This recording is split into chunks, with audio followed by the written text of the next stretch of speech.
My name is Diogo Figueira. I am the head of sustainability and knowledge at Casa, Mendes Gonçalves. And who are we? We are this company located in Gulga, so right in the center of Portugal. And we are a family-owned business that was born in 1982. We started making fig vinegar. Today, you know us mostly by our private brand, Paladin. But also, our first brand was actually Peninsular. And nowadays, you can find Dona Portuguesa, which is cleaning vinegar, in supermarkets around the country.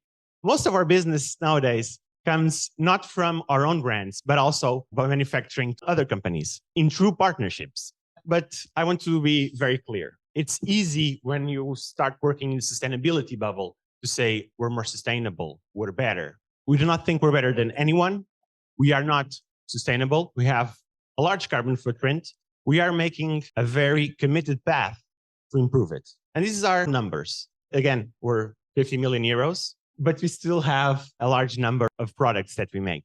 Now we have these 19,000 tons of sauces, the 15,000 tons of vinegars, which represent very well our standing, our manufacturing capabilities. But we also have a packaging factory, which, as you might guess, is an important element in the sustainability of any company that puts products in the market. Our innovation brings us to the top of mind of our clients. But what brings us here more specifically today is our impact on regeneration. We have a very strong sense of connection to our community. We want to do better, not just for ourselves, but for all those people that work with us. We end up employing at least 10% of the people in the city. And this social component is very important because there are people all around the world that flee from conflict areas that find refuge as a safe haven in our house. That's why it's called Casa Mendes Gonçalves. Regarding the Vila Felicidade project, this project is our flagship project for social responsibility. It's about bringing the community closer to our company. It's about not just taking, but regenerating the area around us, which has a lot of industrial agriculture. We wanted to build a school near our factory, something that could take the children of the employees, but also children of Gulga. And then we started building agroforestry around it. So right now we have these over 50 forest species to provide biomass, to increase the levels of carbon in the soil, be more fertile. So if we have a fertile soil, we can cultivate, we can have fruits, we can have herbs, well, over 10,000 trees planted. And right now, we are pointing our system, which is a biodiverse system that uses different plant characteristics to provide the maximum value to the system. And we are integrating the herbivores in that system. We already have the chickens, cows. So right now, we have taken 14 tons of products from this agricultural development into our factory. So this is very important for the overall circularity of the system, which has the cows, the hens, and the spicy peppers. And obviously, you've probably seen some version of this graph so that the system becomes complete, biodiverse, and sustainable.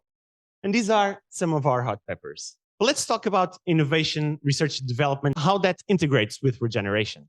So we see the value of having the verticalization of our agricultural commodities right next to us. I mean, we can control the producing process. We can control when we pick up the peppers. We control the social aspect of it. We make sure that there is no forced labor in our supply chain on this specific element. And in this case, what do? We collect the peppers from Vila Felicidade and we process them to make hot pepper sauce, which we can then use in our products. We do a lot of reverse engineering of products from Unilever, products from whoever. But if we are manufacturing our own peppers, how can they copy something of which the raw material is exclusive to us? So it brings something that is absolutely unique to our products, and obviously a wonderful story. From the processing of these peppers and the production of these spicy sauces, we end up with pepper pomace. You know, all the fiber and green component seeds that have capsaicin, the spicy part of the peppers. And we can make use of that pomace. We extract the capsaicin and we use it to make something that we're already using today, which we call oleoresin, so a pepper extract. We can then use this oleoresin back in our products, while the fiber and the elements that are not useful at the moment can be composted to use into the spicy peppers. So full circularity here. We are even finding applications in which we can incorporate this into packaging. So imagine if you have a spicy sauce made with a packaging that has literally the pepper residue. So we are upcycling waste, developing new products, reducing the carbon footprint of our products, and encouraging regenerative agricultural practices. And to see the impact of our investment in R&D, 1% of our business volume ends up over the years becoming 30% of our entire business volume. This product here is from cabbages, or is intended to be from vegetables that do not have an application in the regular market, that are left in the fields by farmers.